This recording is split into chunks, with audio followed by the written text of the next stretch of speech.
to the Kent Lapp Podcast. When you played at the inauguration, which, Andrew, can you pull that up on the TV or no? That was Trump's inauguration, January of 17. Yep. So almost 4 years ago, very close to 4 years ago. Yeah. Like, who contacts you? Like, the people that are putting this inauguration together? And yeah, the people, there was people above my pay grade that I'd never have any contact with that they're like, they got together. And whoever's like planning the inauguration, like, it's not going to be like Trump's like, yeah, I want to have 3 doors at my inauguration, but whoever like plans these things. I mean, he might have. Band that met him years ago, like way before I was in the band. They met him playing, I think, Leno one night or something. Oh, yeah? A long time ago, said he was awesome. And came into the dressing room, like, talked to everybody, said he was the nicest man. Very cool. And, I mean, knowing that, he maybe was like, yeah. Yeah, guys, get like, 3 they doors have in that here. connection with the military. Like, we've done a ton of USO-type tours. Oh, really? Always big supporters of the military, so I think that had a lot to do with it. So, I see. Same with Toby Keith. He was on it with us. Okay, I was going to ask who else played in the inauguration. It was us and Toby Keith and Lee Greenwood that I remember, the God Bless the USA. Wow. Yeah, it's Proud to Be American song. Oh, man, that's such a big song. Yeah. So I think a lot of that was connected with the patriotic band, I see. American That makes sense. band, Yes. military stuff too. That makes sense. So, can you pull up the one video where it's like the at least the one video that we saw? Yeah. Oh, okay. This is Kryptonite. Just play a little bit of that, Andrew. I mean, look at all those people. It's crazy. TV's, I will say, without getting into political stuff,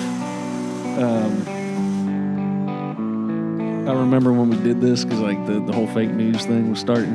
Oh yeah. Whenever people were talking about it, and I remember we rehearsed the night before, and CNN ran the picture of our rehearsal and said nobody showed up for this event. No way. Yeah, like the next day, like people were sending us stuff, and I was like, "That's the most people I've ever seen in one place." And the next day, goodness! It was like, it's because we got static. We got not trashed planned. big time for doing that.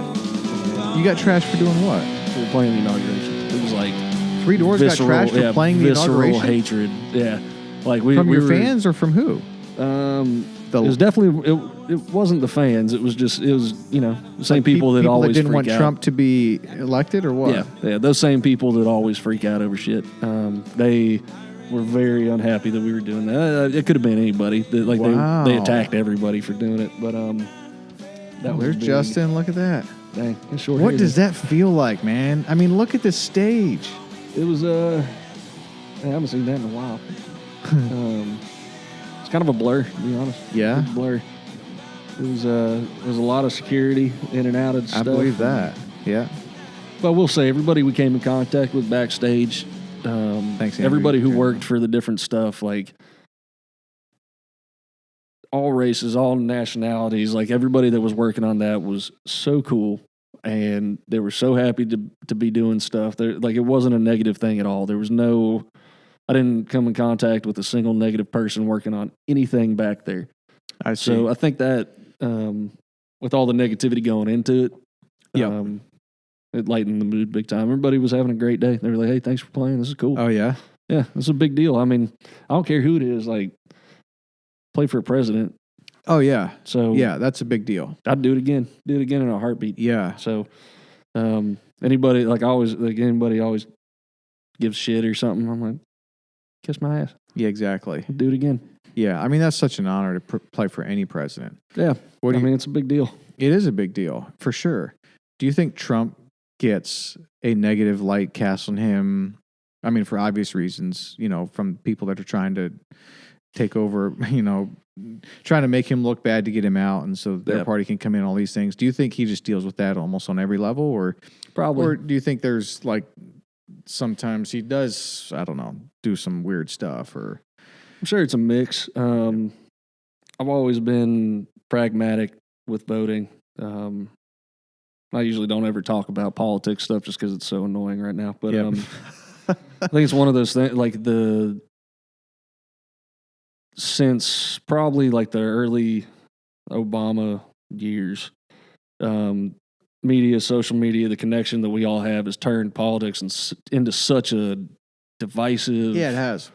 Yep. thing that you have to be angry about, and you have to, like, if somebody doesn't think the exact same way, you got to attack them. Yeah. And I think they just absolutely ramped it up for him. Yeah, I think totally agree. I think it existed in the Obama days, and that was right when social media was really becoming prominent in people's lives. Mm-hmm. And I think right whenever Trump came in, it was like, now everybody's on their phone 24/7. And from then on, everybody just kind of lives in that echo chamber of ideas. Like whatever idea you have, you can find a lot of other people that agree with you. Yep. And you can stay right there. Yeah. And you don't ever have to leave. And then you can look at other people outside of that and be judgmental and angry about it. And it's easy. We've let it happen. It is. People have have allowed this to permeate their lives and their being, and it's allowed them to disown family members and friends that they've had their entire lives. And I think especially now, after this election, like whoever wins, it's just furthered the divide because of the years leading up to it. Mm-hmm. And I've always been hopeful, and like I love this country, and I'm very, like, even no matter what, I'm still proud to be an American and live here. And I think it's the greatest country in the world, and I think we've got a lot of opportunities, and I'm never going to apologize for that. But it's kind of tough to see the light at the end of the tunnel when the divide just keeps getting driven further and further and further. Yeah, and that divide is being driven even deeper from social media and algorithms and all of those. I mean, I think there's just not helping at all. I don't like diving into conspiracy theories either, but I think there's a conscious effort from somebody who's. You think? Yeah, I think there's I don't know who it is.